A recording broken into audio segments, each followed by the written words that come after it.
आज एक नए चैप्टर्स की शुरुआत करेंगे। हमने इनडेफिनेट इंटीग्रल्स सीख लिया है।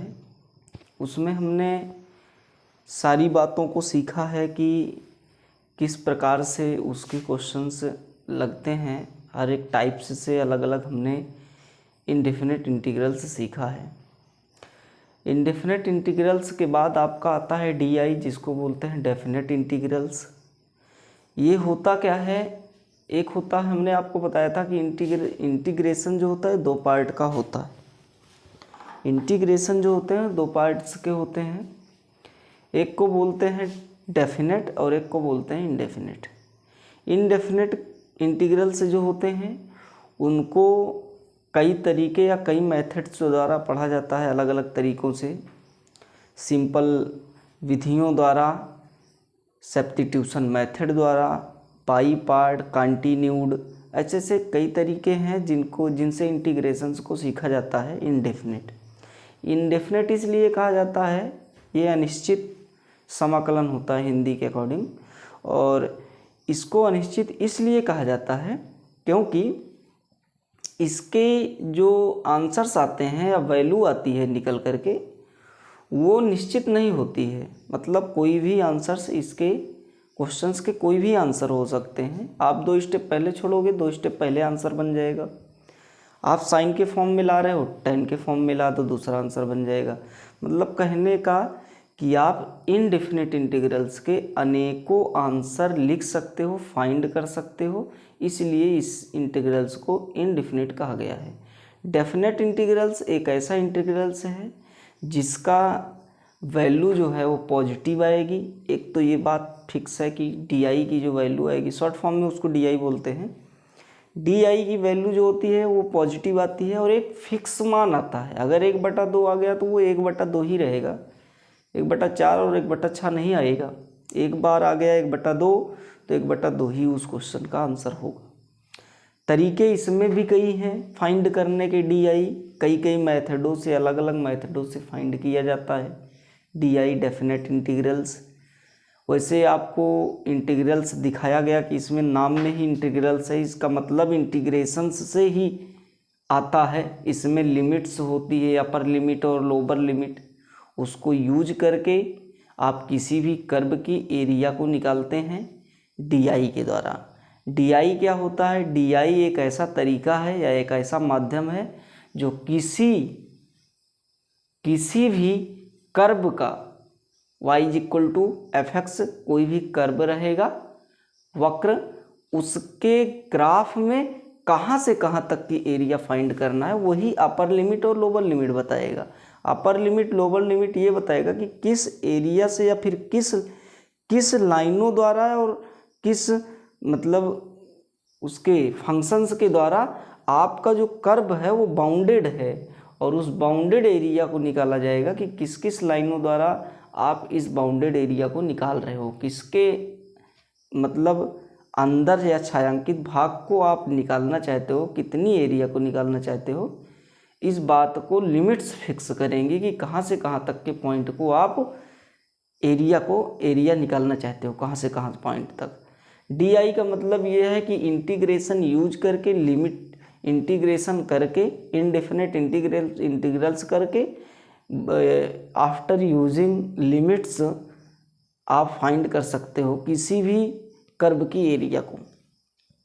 तो जो डीआई है वो एरिया को बताता है, किसी भी कर्व की एरिया को पता लगाता है कि वो कितनी है। यही बात डीआई करेगा। तो डीआई चैप्टर्स का यूज कब हुआ या इसका मतलब कब निकला? बहुत समय पहले की बात है, जब किसी कर्व में उसके एरिया का पता लगाया जाता था। मान लो आपके पास कोई कर्व y=fx है या log x है या फिर x है या x² है या mod ऑफ x है। ऐसे करके बहुत सारे फंक्शंस हैं, उनको ग्राफ में भी डिनोट किया जाता है। और ग्राफ में डिनोट करने के बाद ये पता लगाया जाता है कि यहाँ से लेकर यहाँ तक अगर इस ग्राफ का हम एरिया निकालें तो कैसे निकालेंगे।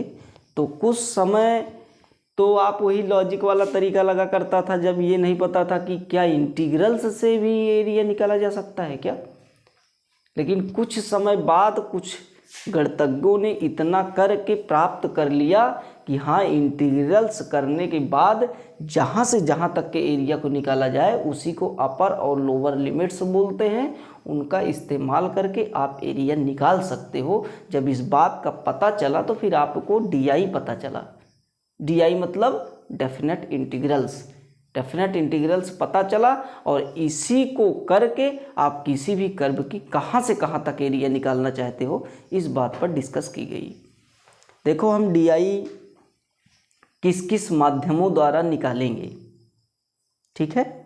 DI किस किस माध्यमों द्वारा निकाला जाएगा। तो इंटीग्रल्स दो टाइप्स के होते हैं। पहला इंटीग्रल्स आपको ख़त्म है, आप उसको देख लीजिएगा, हमारे लेक्चर में अपलोडेड हैं।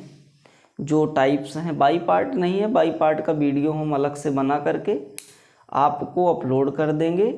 उसमें कुछ फॉर्म्स हैं वो छूट गए हैं, उनको सबको हम कंप्लीट कर देंगे। आप DI देखिए, DI कितने तरीके से फाइंड किया जाता है, क्या क्या पढ़ना है क्लास 12th में। डेफिनेट इंटीग्रल्स,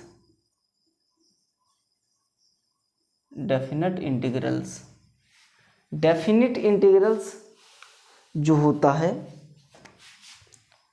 जिसको बोलते हैं निश्चित समाकलन। निश्चित समाकलन,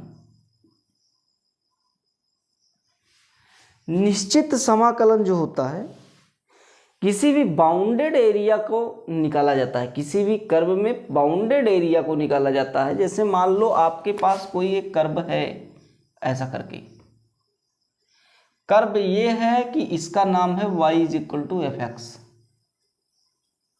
कर्व y = fx और हम सपोज डेट करते हैं कि एक पॉइंट है x = a, एक लाइन है x = a, इस पॉइंट का नाम है a, यहाँ से लेकर यहाँ तक का।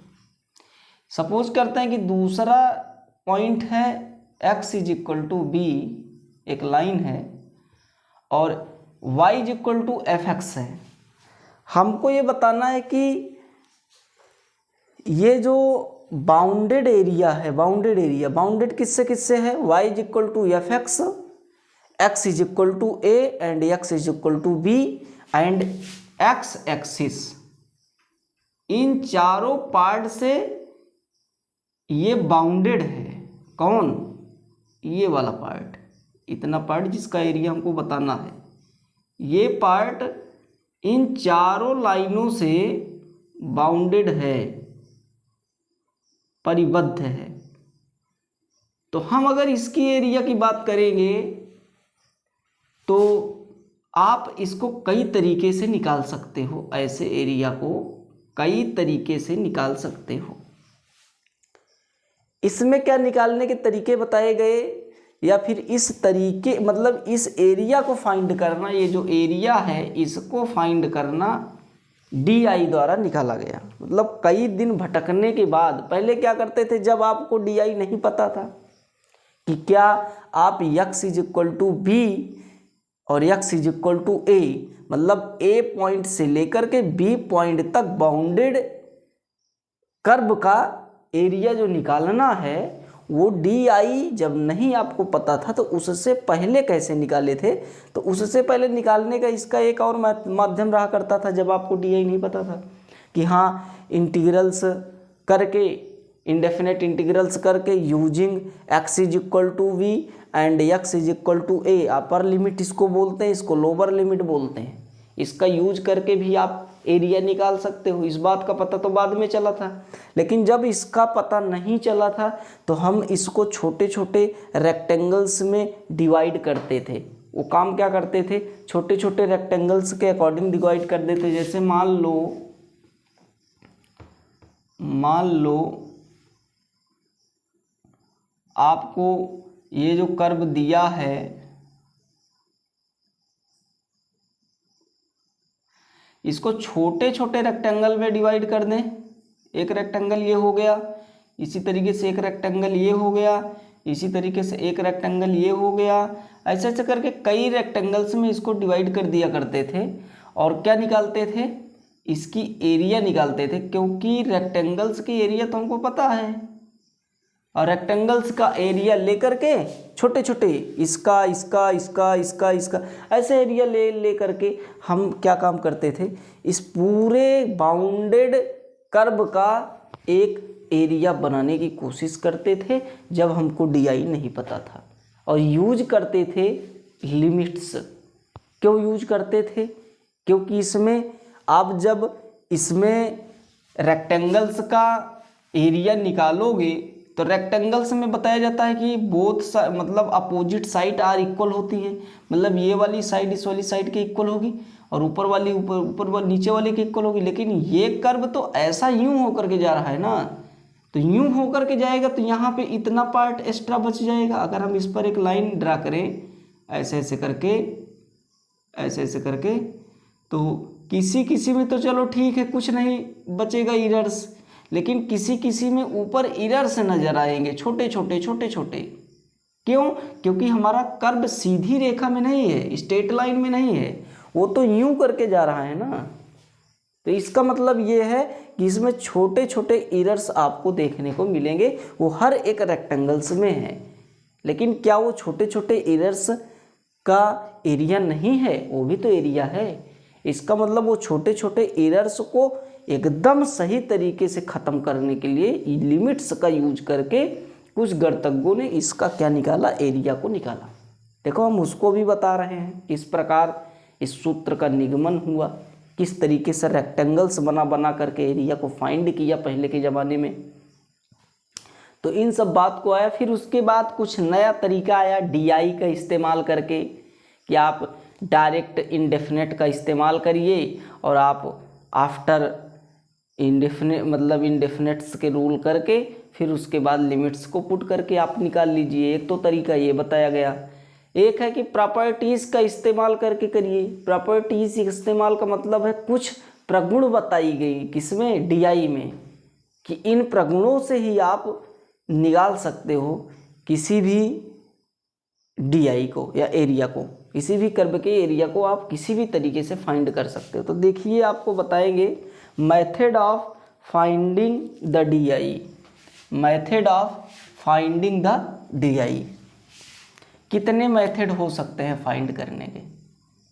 Method of finding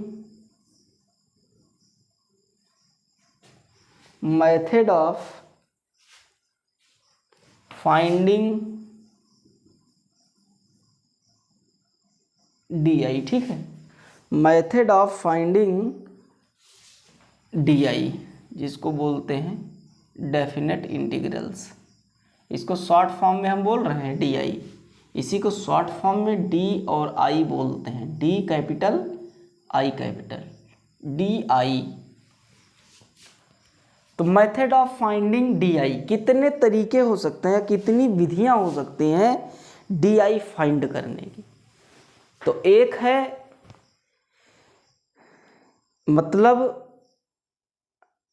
integrals using integrals rule after putting limits, upper limit and lower limits आप फाइंड कर सकते हैं। You can find area of the curve, ठीक है। यहाँ से आप कह सकते हो कि पहला मेथड ये है कि आप क्या करिए, इनडेफिनेट इंटीग्रल यूजिंग लिमिट्स, मतलब फाइंड करिए, फाइंड इंडेफिनिट इंटीग्रल्स, फिर आफ्टर क्या होगा, यूजिंग लिमिट। आप लिमिट्स को यूज करके, लिमिट्स में इसको अपर लिमिट बोलते हैं, अपर लिमिट्स, और इसको बोलते हैं लोअर लिमिट्स। क्या बोलते हैं, लोअर लिमिट्स। एक अपर हुई और एक लोअर लिमिट्स हुई। तो आप लिमिट्स का भी यूज करके निकाल सकते हैं, पहले मेथड में इस बात को बताया गया। इसी में सब्स्टिट्यूशन मेथड है, कन्वर्ट द लिमिट, लिमिट को कन्वर्ट करके, इसमें सब्स्टिट्यूशन मेथड है, सब्स्टिट्यूशन मेथड मतलब प्रतिस्थापन विधि द्वारा क्या निकालना, डी निकालना। कैसे निकाला जाता है, जैसे आप इंटीग्रल्स करोगे तो उसमें सब्स्टिट्यूशन मेथड भी बताया गया था। कब, जब आप dx को dt में कन्वर्ट करते थे, किसी भी पार्ट को t मानते थे, ऐसा मानते थे कि वो कोई एक फार्मूला क्रिएट कर दे और शेष समस्या dx इक्वल टू dt हो जाए, ऐसा काम करते थे। तो सब्स्टिट्यूशन मेथड्स में भी आप देखो, सब्स्टिट्यूशन मेथड्स में t का यूज होगा और आपको limit x is equal to दी रहेगी, तो लिमिट को भी कन्वर्ट करना पड़ेगा t के फॉर्म में, और t के फॉर्म में कन्वर्ट करके सब्स्टिट्यूशन मेथड लगा करके आप इंटीग्रल्स या डी आप कर सकते हैं। दूसरा मेथड ये है इसका कि प्रॉपर्टीज का इस्तेमाल करके, क्या करके, प्रॉपर्टीज का इस्तेमाल करके, general properties of D, general properties, general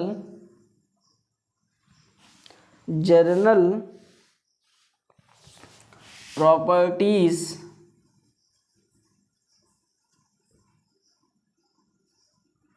general properties of D, ठीक।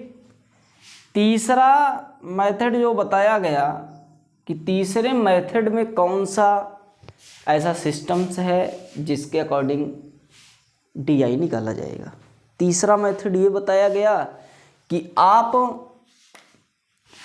काम क्या करिए, आप लिमिट्स का यूज करके, मतलब यूजिंग लिमिट्स, ठीक है। और इसमें जो है कितने रेक्टेंगल्स कर दीजिए, n times rectangle create the y is equal to F x curve और फाइंड द एरिया, ठीक है। ऐसा आप कर सकते हो यहाँ से, मतलब यहाँ से आप इस तरीके से कर सकते हो कि finding the integrals as the limit of a sum, integrals as the limits of sum, limits of sum, ठीक। आप काम क्या कर सकते हो, इंटीग्रल से निकाल सकते हो, डी निकाल सकते हो लिमिट्स का यूज करके।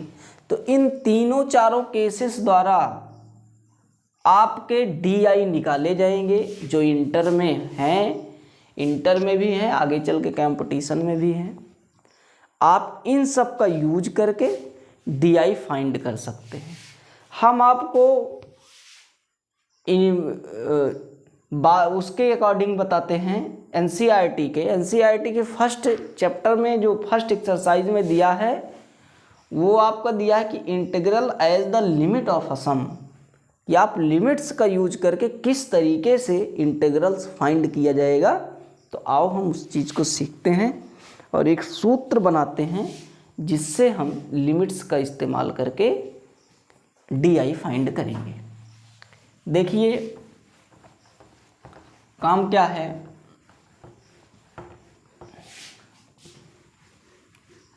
एक कर्व लेंगे y is equal to F x, एक कर्व लेंगे y is equal to F x, ये आपका x एक्सिस है, ये आपका y एक्सिस है। एक कर्व लेंगे हम, कर्व कुछ यूं प्रकार का ऐसा करके है, इसका नाम है y is equal to F x, curve का नाम है y is equal to F x. एक लेट्स करते हैं, एक point assume that x is equal to A, इस लाइन का नाम है x is equal to A, ये वाला पॉइंट। एक पॉइंट हम लेते हैं, उसका नाम ये है, यहां से एक पॉइंट लेंगे, उसका नाम ये रहेगा x is equal to b, ये आपका पॉइंट। ये आपका एक अंदर के एरिया को निकालना है, कहाँ से कहाँ तक, x इज इक्वल टू ए से लेकर x is equal to B तक के बाउंडेड एरिया को निकालना है। y is equal to F X है, x is equal to X axis, x axis line x is equal to A, line x is equal to B, और curve y is equal to F X bounded area को जो find करता है उसी को बोलते हैं DI का मेथड। DI काम क्या करता है, वैसे सही पूछा जाए ऐसे लिखेंगे कि area is equal to, bounded area is equal to limits A to B f x और dx according to with respect to x, ऐसा काम करेंगे। अब आप इसका इंटीग्रल्स कर सकते हो आफ्टर यूजिंग लिमिट, इसको अपर लिमिट बोलते हैं, इसको लोअर लिमिट बोलते हैं। ये आपका है अपर लिमिट, कौन सी limit, upper limit, upper limits, और ये होती है लोअर लिमिट्स, लोअर लिमिट्स। ये है with respect to x, integrate करना है, y is equal to F x, एक आपका फंक्शन है। ये लॉगरिथम भी हो सकता है, मॉडुलस के भी फंक्शंस हो सकते हैं, ऐसे न जाने कितने फंक्शंस हैं जिनका यूज हम अलग अलग तरीक़ों से करेंगे, और अलग अलग सबकी प्रॉपर्टीज़ है अपनी अपनी, उसी का यूज करके हम DI निकालेंगे। देखो इसमें कहानी ये है कि जब हम इस बात को यूज नहीं कर पाए थे कि हम किसी भी फंक्शन का इंडेफिनेट इंटीग्रल्स करने के बाद आफ्टर लिमिट का यूज करके हम इस बात का पता लगाएं कि ये भी एक एरिया है और इसको निकाला जा सकता है। कैसे निकाला जा सकता है, इसका फार्मूला होता है, माना कि इसका इंटीग्रेशन आया कैपिटल एफ एक्स और लिमिट आपकी क्या है A टू B, और इसका आगे हल होता है f b minus f a, ठीक है, f b minus f a, ये इसका सटीक आंसर होता है जो आपका आफ्टर इंटीग्रेशन करने के बाद देता है, ये सटीक आंसर है। और आप इंटीग्रल्स करके यूज करके पहले upper limit minus lower limit, मतलब अपर लिमिट से लोअर लिमिट को माइनस करने पर ये पूरा एरिया आपको निकाला जाएगा। जैसे क्यों माइनस करते हैं, क्योंकि यहाँ से लेकर के यहाँ तक हमको निकालना, कहाँ से कहाँ तक है, यहाँ से लेकर के यहाँ तक निकालना है, मतलब हमको इस बाउंडेड एरिया को निकालना है, फाइंड करना है, इस बाउंडेड एरिया को फाइंड करना है, ऐसे करके इन सब एरिया को फाइंड करने हैं। तो बताओ इन सब एरिया को अगर फाइंड करना है, इन सब एरिया को, तो इसका मतलब ये है कि आप इन सब एरिया को कब फाइंड कर सकते हो, आप इन सब एरिया को फाइंड करना है, मतलब यहाँ से लेकर के यहाँ तक के पॉइंट को निकालना है। टोटल हमारा कितना है, यहाँ से लेकर के यहाँ तक आपका B है कि नहीं, और यहाँ से लेकर के यहाँ तक आपका A है। अगर B में A को माइनस कर दें तो बताओ कहाँ से कहाँ तक आ जाएंगे, यहाँ से लेकर के यहाँ तक आ जाएंगे। इसका मतलब x इज इक्वल टू ए से x is equal to b के बिटवीन जो डिस्टेंस है वो आपका b माइनस ए है। क्या है, b minus a. b minus a वो डिस्टेंस है जो आपका x इज इक्वल टू ए से x is equal to b के बिटवीन है, इसलिए हम ऐसा काम करते हैं f b minus f a, क्योंकि हमको जो बाउंडेड एरिया निकालना है वो x इज इक्वल टू ए से x is equal to b के बिटवीन चर्चा करनी है। चलो ये बात तो ठीक है, आपने सही कहा कि b माइनस ए करना है, लेकिन बात इस चीज़ की आई कि आपको जब ये पता ही नहीं था कि यूज करें इनडेफिनेट का तो किस प्रकार करेंगे। तो हम आपको इस बात का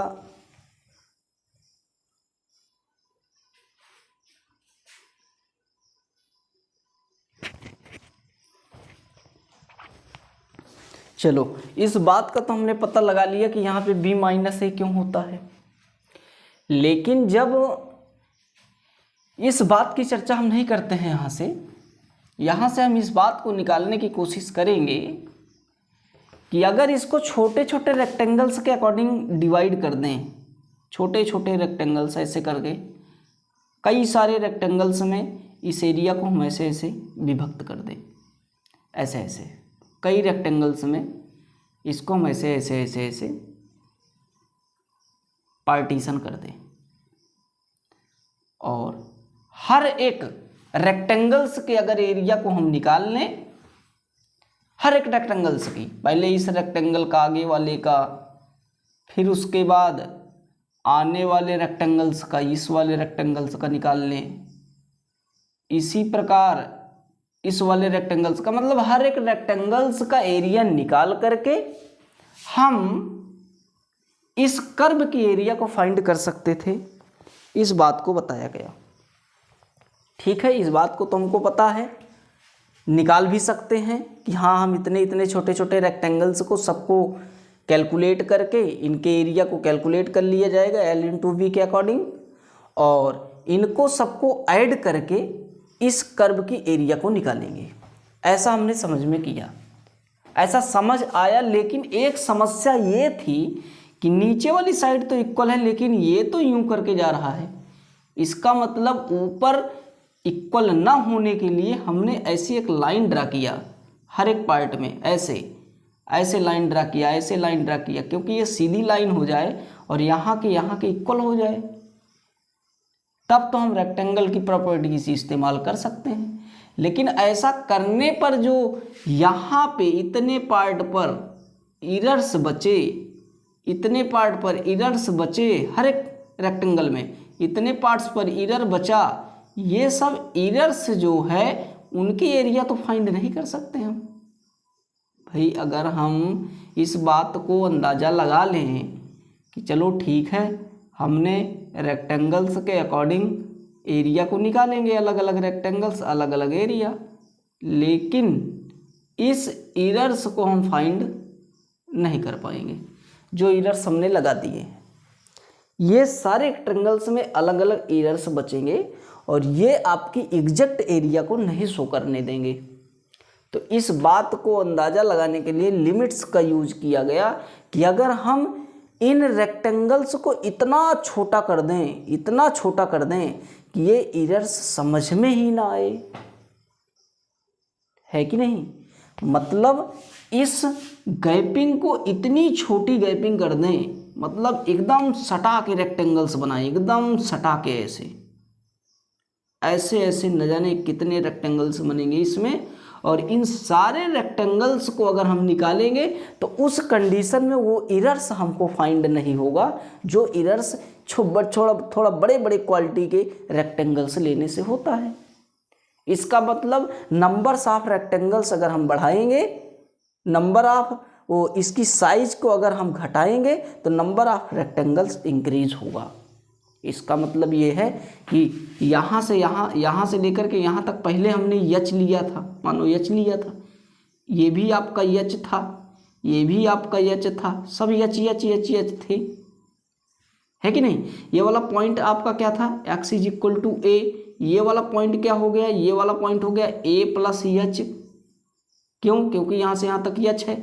इस वाले पॉइंट का नाम हो गया a + 2h, ऐसा होकर के था। ये वाले पॉइंट का नाम था, ये वाले पॉइंट का नाम था a + 3h।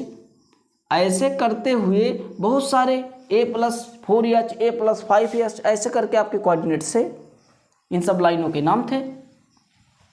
लेकिन ये h था, अगर हम इसको देखें तो ये क्या है, y is equal to F x, यहाँ से यहाँ तक y है, और y इज इक्वल टू क्या है, एफ एक्स, और एफ एक्स के प्लेस पर अगर a यूज करें तो ये हो जाएगा एफ ए, इसका मतलब एच कॉमा एफ ए हो जाएगा। इस कोऑर्डिनेट की बात, इस वाले। इसी तरीके इसकी बात करें तो ये हो जाएगा H comma F A plus H हो जाएगा। इसी तरीके से इस वाले पॉइंट की बात करें तो ये पॉइंट आपका निकल करके हो जाएगा A plus F A plus 2h। ऐसा करके आपके पॉइंट्स बनते चले जाएंगे। ऐसे आपके ऊपर वाले पॉइंट्स बनेंगे। इसकी गैपिंग कितनी है, यहाँ से लेकर यहाँ तक, तो इसकी गैपिंग आपकी एफ ए है। यहाँ से लेकर यहाँ तक की गैपिंग कितनी है, तो ए प्लस एच है, एफ ए प्लस एच है। इसी तरीके से इसकी पूरी गैपिंग कितनी है, यहाँ से लेकर के यहाँ तक, क्या इसकी पूरी लेंथ कितनी है, तो आपको हो गई एफ ए प्लस 2h। इसके बाद इस वाली लाइन की कितनी है, तो आपको हो गई ए प्लस 3h, यहाँ से लेकर यहाँ तक की गैपिंग। और इसके नीचे वाली गैपिंग कितनी है, तो h है, हर एक पार्ट की एच। इसका मतलब ये है, रेक्टेंगल्स का सूत्र लगाएंगे तो रेक्टेंगल्स है L इंटू बी होता है। L आपका नीचे ब्रेथ है, ये L है, और ये आपका ब्रेथ है, ब्रेथ मतलब B मतलब H। और हर एक रेक्टेंगल में एच का इस्तेमाल हो रहा है। इसका मतलब पहला रेक्टेंगल से मतलब होगा कि एफ ए इंटू एच, पहला रेक्टेंगल्स का एरिया आएगा, area of the first rectangles. Second rectangles की बात आएगी, ये फर्स्ट का है। इसी तरीके से अगर हम सेकंड निकालेंगे तो सेकंड का एल इंटू बी कितना हो जाएगा, F A plus H into में एच। ऐसा जब तीसरे का निकालेंगे, थर्ड रेक्टेंगल की बात आएगी, एल इंटू बी, तो उस समय आएगा एफ ए plus 2h into b h. तो ऐसे करके कई सारे रेक्टेंगल्स आएंगे। और लास्ट में जो लास्ट रेक्टेंगल्स की बात होगी, जिसको nth टर्म का बोलेंगे, nth टर्म के साइड जब आएगी बात, nth टर्म की l इंटू बी, वो आपका आएगा एफ ए plus n minus 1 h bracket बंद इंटू एच। इन सब रेक्टेंगल्स को आपस में जोड़ दोगे तो इसका एरिया तो फाइंड हो जाएगा, लेकिन इस इरर्स की समस्या बचेगी। इसका मतलब अगर हम इन सब को जोड़ें यहाँ से, तो ये हो जाएगा F A into H plus F A plus H into H plus F A plus 2h into H F A plus 3h into H. ऐसा करते हुए कहाँ तक F A plus n minus 1 h bracket बंद into H. यहाँ तक बात आई समझ में कि हाँ यहाँ तक कर सकते हैं हम इसको। लेकिन ये एरिया कब की थी, ये एरिया में एक इरर्स नज़र आया, उस इरर्स में आपके छोटे छोटे पार्ट्स हैं। और ये कुछ लोग मतलब कुछ समय बाद ये समझ आया कि इस इरर्स को इस प्रकार फैक्ट किया जाए कि जो है h का मान स्टैंडिंग टू 0 ले लिया जाए। मतलब h का मान इतना कम ले लिया जाए कि ये जो इरर्स हैं ये समाप्त हो जाए। मतलब एकदम सटा करके रेक्टेंगल से निकालें, छोटे छोटे रेक्टेंगल्स, इतने छोटे छोटे कि वो आपको दिखे ना, उसको देखना पड़े। ऐसे छोटे छोटे रेक्टेंगल्स में h का मान अगर 0 कर देंगे तो h की गैपिंग मतलब नीचे की जो ब्रेथ है रेक्टेंगल्स की, वो आपकी एकदम छोटी छोटी हो जाएगी। छोटी छोटी हो जाएगी तो नंबर ऑफ रेक्टेंगल्स जो होंगे वो आपके इन्फिनिटी हो जाएंगे। मतलब h का मान 0 करने पर रेक्टेंगल्स की नंबर अनंत हो जाएगी। फिर उस समय इतने सारे रेक्टेंगल्स बनेंगे, उनका काउंट करना मुश्किल बात है कि नहीं। तो आप इसमें पूरे एरिया में इस प्रकार लगा सकते हो कि a equal to a to b function f x dx को हम ऐसे निकाल सकते हैं, लिमिट h टेंड टू 0, उस केस में n का मान इन्फिनिटी होगा, और आपका जो h है हर एक पार्ट में है, यहाँ से h कॉमन ले लीजिए, अंदर आएगा f A plus F A plus H plus F A plus 2h plus F A plus 3h plus dot dot dot F A plus n-1 और h। यहाँ से आपका ब्रैकेट पूरा क्लोज हो जाएगा। इसी को बोलते हैं डेफिनेट इंटीग्रल्स, डेफिनेट इंटीग्रल्स या DI as the limit of the sum. DI जो फाइंड करना है as the limits of a sum, limit of the sum, इसी बात को बोलते हैं। इसी फार्मूले में यूज करके हम निकालने की कोशिश करेंगे। अगर इसी बात को और सॉल्व किया जाए तो देखो इसमें कुछ आपको फार्मूले भी नज़र आएंगे, क्योंकि इसमें जब आप यूज करोगे तो कई सीरीज देखो बन रही है, उस सीरीज को बताया गया, सीरीज को सॉल्व करने के कई नाटक हैं, वो सारी बातें आपको बताई गई है। देखते हैं, थोड़ा आपको बता दें यहाँ से। इसको और सॉल्व करोगे तो लिखोगे लिमिट h टेंड टू 0, यहाँ पे होगा h तो कॉमन है ही, आप देखोगे एफ ए की वैल्यू a आएगी, a रखने पर, अगला रखने पर आएगा एच ए, अगला रखने पे आएगा a प्लस 2h, अगला रखने पर आएगा a प्लस 3h, ऐसा करते करते a प्लस n-1 और h, यहाँ तक की बात आएगी। अगर हम हल इसको करेंगे तो h कितने टाइम्स n है, a है तो n टाइम्स a है, n टाइम्स a है, प्लस h को ले लीजिए कॉमन, अंदर आया 1 plus 2 plus 3 plus dot dot dot कहाँ तक, n-1 तक। h हमने पूरा कॉमन ले लिया, है कि नहीं, n टाइम्स a और एक स्टेप छोड़ करके h ले लिया कॉमन। h कॉमन लिया तो आपको पता चला, क्या पता चला कि इसके साथ एक है, इसके साथ भी है, इसके साथ भी है, इसके साथ भी, ऐसा करके कई सबके साथ है। इसका मतलब ये है कि अगर हम यहाँ से लगाएं लिमिट h टेंड टू 0, बाहर h की बात है, यहाँ से h को हम इस प्रकार बनाएं तो आपको समझ आएगा पूरा। ये h है, ये आपका h है, ठीक। यहाँ से हो जाएगा h ब्रैकेट के अंदर यानी प्लस h, ब्रैकेट के अंदर इसमें फार्मूला लगाएंगे n प्लस 1 डिवाइड बाई 2, पूरा ब्रैकेट बंद, क्लोज। अब आप इस बात को यहाँ से समझ सकते हो कि आपको यहाँ से यहाँ तक क्या बताया गया, ये आपका b माइनस ए था और ये सब क्या हैं, n टाइम्स h हैं, क्योंकि 1h 2h 3h 4h, कितने h, n टाइम्स h।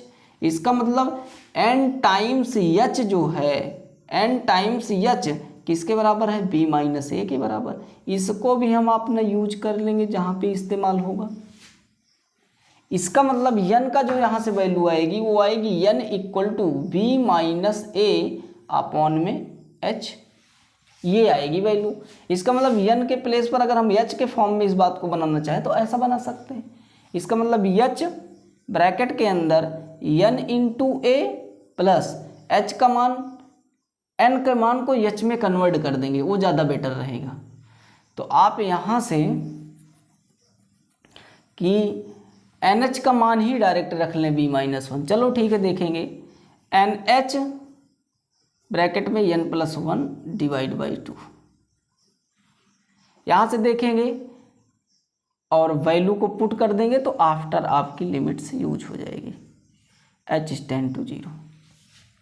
यहाँ से इस वैल्यू को यहाँ पे उठा के रखने के बाद आपकी जो क्रिएटिंग वैल्यू आएगी वही आपका एरिया होगा, जो एग्जैक्ट इसका एरिया आएगा ए टू बी का। तो ये आपको समझ में आना चाहिए, किस प्रकार लगता है इस बात को समझना है। ठीक है, आपको एक आध क्वेश्चन इस पे करा दें जिससे limits of a sum complete हो जाए। इस पर सवालें बोर्ड से आती हैं, पहले आती थी, अभी भी आती हैं। उसमें बोला जाएगा कि limits of a sum use करके आप इंटीग्रल से टी फाइंड करिए, तब आप ऐसा काम करोगे। देखो एक क्वेश्चन कराते हैं, आप समझिएगा, और इसमें किस किस फार्मूले का यूज होता है उसको भी करा दें, जिससे आपको ये पता चल जाए कि इस फार्मूले का यूज करके जो लिमिट्स हैं वो निकाली जाती हैं, डी निकाला जाता है। देखो इसमें हम क्या काम करेंगे, प्रैक्टिस करेंगे क्वेश्चंस की, क्योंकि क्वेश्चन प्रैक्टिस मोस्ट इम्पॉर्टेंट है। और क्वेश्चन प्रैक्टिस नहीं होगी तो समझ लीजिए आप फेल नज़र आओगे हर एक मामले पर। इसका शॉर्ट है, देख लीजिए, शॉर्ट हम यहाँ पे लिख दे रहे हैं। सूत्र का इस्तेमाल इस तरीके से करिएगा, integrals a to b fx dx equal to sigma पहले लिमिट से लगाएंगे, h को बाहर लेंगे, लिमिट्स, क्योंकि उसमें लिमिट्स थी, h टेंड टू 0, h बाहर, सिग्मा i का मान 1 से लेकर के n तक, a प्लस RH ब्रैकेट बंद, जहाँ NH equal to B minus A और n बिलोंग्स टू इन्फिनिटी। इस बात को यहाँ से इतनी बात को समझेंगे और h टेंड टू 0 लेकर के इस पूरे फार्मूले को ही बोलते हैं लिमिट्स ऑफ अ सम। क्या बोलते हैं? Limit of a sums. ठीक, फाइंडिंग डी। आगे ये बात समझेंगे कि इसमें कुछ ऐसे फार्मूलों का यूज होता है, जैसे आपने अभी तक पढ़ते आया है कि सिग्मा i1 से लेकर के n तक, यहाँ पे रहेगा r। तो आप क्या काम करते थे, 1 2 3 ऐसे नेचुरल नंबर से रहा करते थे।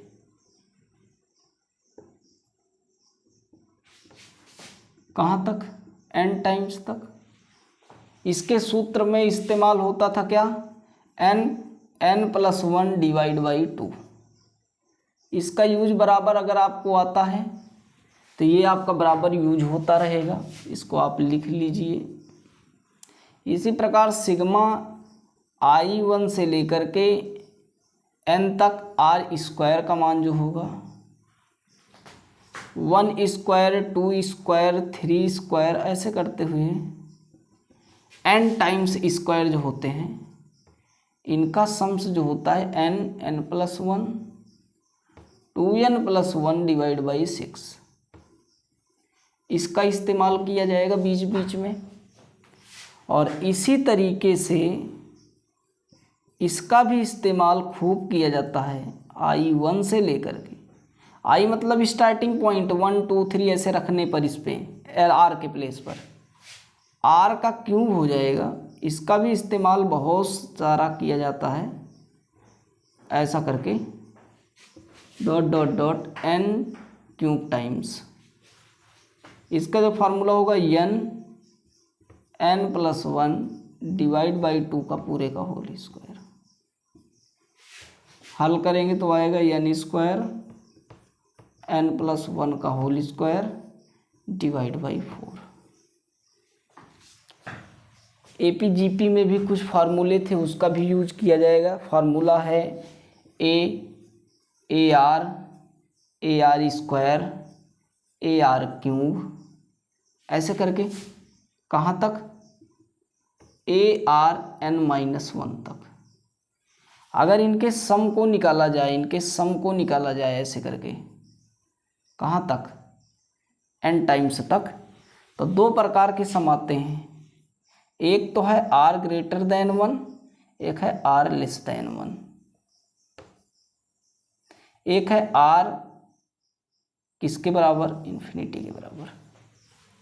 पहला जो r 1 है, एक से बड़ा, उस केस में आप लोगे AR⁻n-1 अपॉन में r-1। ठीक, इस केस में जो यूज करोगे, इस केस में यूज करोगे A1-r⁻n-1 - r। और जब इन्फिनिटी केस रहेगा, उस केस में आप जो यूज करोगे वो करोगे A/1 - r। इसको यूज करोगे। ये सब Sn है, सम ऑफ nth टर्म, Sn, ये सब आपके Sn है। तो एक फार्मूला ये है, एक आपका ये है, आपका ये है, तीनों को इस्तेमाल करोगे बखूबी। एक होता है Sn = n/2 ब्रैकेट में 2a(n-1d)। ये कब यूज होता है, ये भी सम ऑफ द है। ये होता है 1 2, इसका नहीं, a + d, a + 2d, a + 3d, ऐसे करके आपके जो AP हैं उनका यूज होता है। एक होता है Sn = n/2 ब्रैकेट में a + l। जब आपको लास्ट टर्म की बात बताई जाती है, l आपको दिया रहता है, उस केस में इसको निकाल करके तब आप सम से निकाल सकते हो। इन सब फार्मूलों को यूज करके, क्योंकि ये श्रेणी में यूज किया जाता है, और इन फार्मूलों का यूज करके आप इसका क्वेश्चंस कर सकते हैं। एक क्वेश्चन आपको बता दें, शेष क्वेश्चंस आप प्रैक्टिस करिएगा, आपसे क्वेश्चन बन जाएगा। देखिए, हम आपको एक लिमिट का यूज करके और योगफल की सीमा का यूज करके क्वेश्चंस करेंगे और निकालने का प्रयास करेंगे कि ऐसा क्या मैटर है जो निकाला जा सकता। एक क्वेश्चन है, इसी फार्मूले का यूज करके क्वेश्चंस को निकाला जाएगा। देखिए ज़रा, और नेक्स्ट वीडियो में हम आपको और क्वेश्चंस की प्रैक्टिस कराते रहेंगे। आप इन सूत्रों को और सारे फार्मूलों पर रिवीजन आराम से करिएगा, जिससे क्वेश्चंस आपके बन सके। एक है कि इंटीग्रल्स 1 से 2 x और dx, योगफल की सीमा के द्वारा di फाइंड करना है। आपको करना क्या है, एक तो बेसिक तरीका है कि इसका इंटीग्रेशन करके यूजिंग लिमिट कर दो, मतलब x²/2 इसका इंटीग्रेशन आएगा, और आपका अपर लिमिट 2 है, लोअर 1 है। यूज करोगे तो अपर लिमिट मतलब 2 का स्क्वायर डिवाइड बाई 2 माइनस 2 का स्क्वायर डिवाइड बाई 1, हल हो करके आएगा 2 दूना 4 डिवाइड बाई 2 माइनस 2 का स्क्वायर 4। आगे हल करोगे 4 - 8 डिवाइड बाई 2, ये हो जाएगा माइनस का 4 दूना 8 माइनस का 4 डिवाइड बाई 2, हल करोगे तो 2 आएगा। इसका जो आंसर है वो आपका 3/2 दे रहा है यार, 3/2। इसका मतलब कहीं गलती हुई। 2 दूना 4, 2 दूना 4 और ये आपका 2 दूना 4, 2 से 2 काटेंगे कैसे, 3/2 आएगा। इसमें जो दे रहा है यूजिंग आफ्टर्स लिमिट,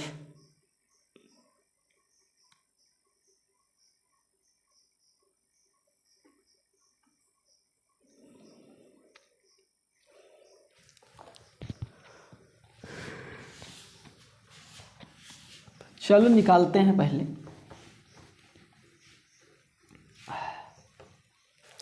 देखो हम इसमें वही फार्मूला लगाएंगे, limit h tend to 0, h बाहर आएगा, fa plus h,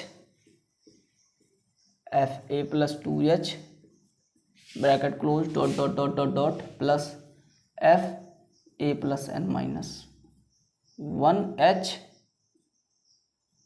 bracket close. यहाँ से आप देखोगे a का मान 1 है, b का मान 2 है और NH का जो मान आएगा NH का वो आएगा b-1 मतलब 2 माइनस 1, हल होकर के आएगा NH इक्वल टू कितना, 1।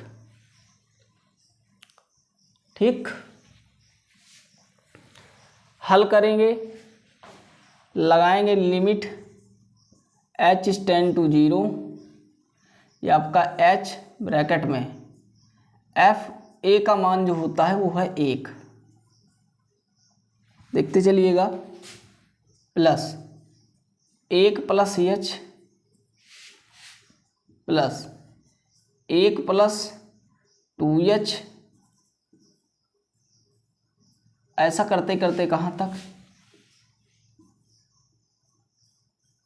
1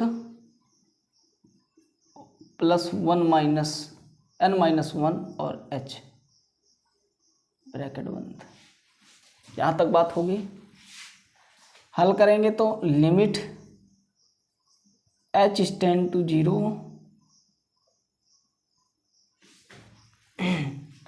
h f1 जब यूज करोगी इस फंक्शन में, क्योंकि फंक्शन आपका f(x) है और f(x) में आप f1 की वैल्यू जब निकालोगे तो f1 इक्वल टू 1 आएगा, क्योंकि यहाँ पे जो रखोगे वही तो मिलेगा। इसका मतलब 1 प्लस h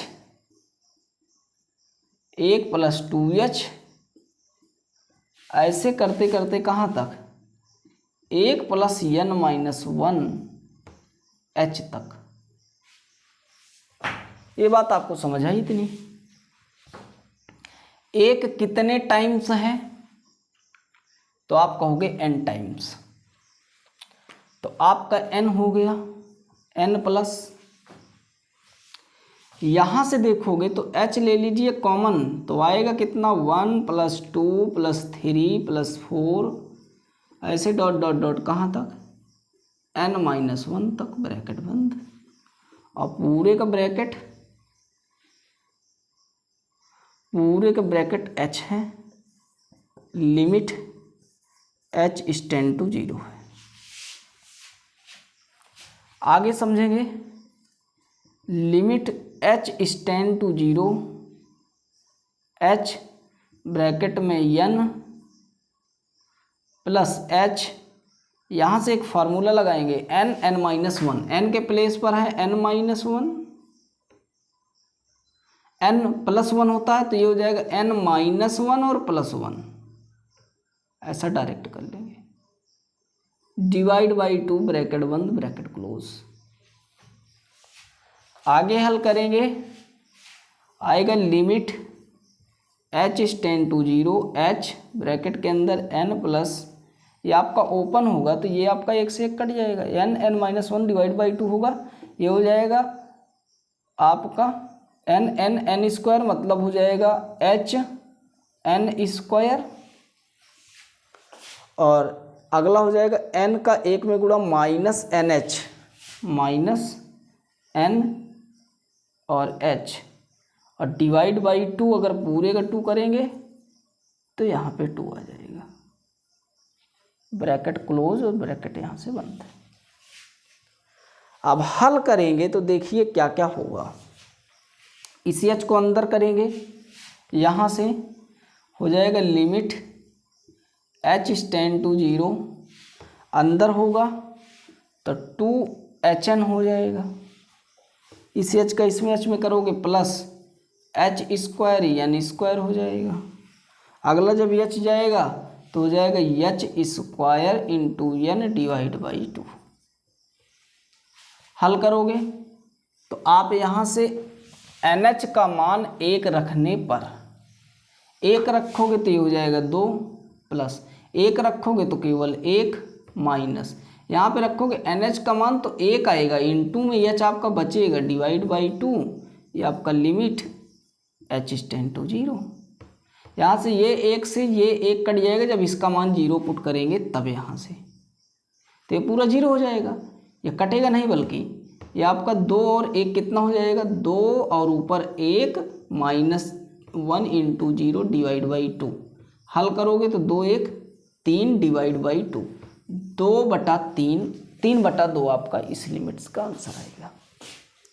तो ये आपका एरिया है, बाउंडेड किससे है, x इज इक्वल टू ए से x is equal to B तक के एरिया को बताएगा। x इज इक्वल टू 1 का ग्राफ अगर बनाएंगे तो किस प्रकार बनाएंगे, x का मान 1 रखने पर 1 है, x का मान 2 रखने पर 2 है, x का मान 3 रखने पर 3 है, x एक लाइन है, x इज इक्वल टू 0 का ग्राफ वही है, मतलब वहाँ से लेकर के वहाँ तक के बाउंडेड एरिया की बात बतानी है।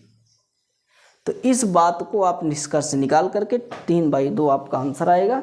ठीक है, आप RDI को इस प्रकार करिए, शेष प्रैक्टिस हम आपको नेक्स्ट वीडियो में करा देंगे। ठीक है, थैंक यू।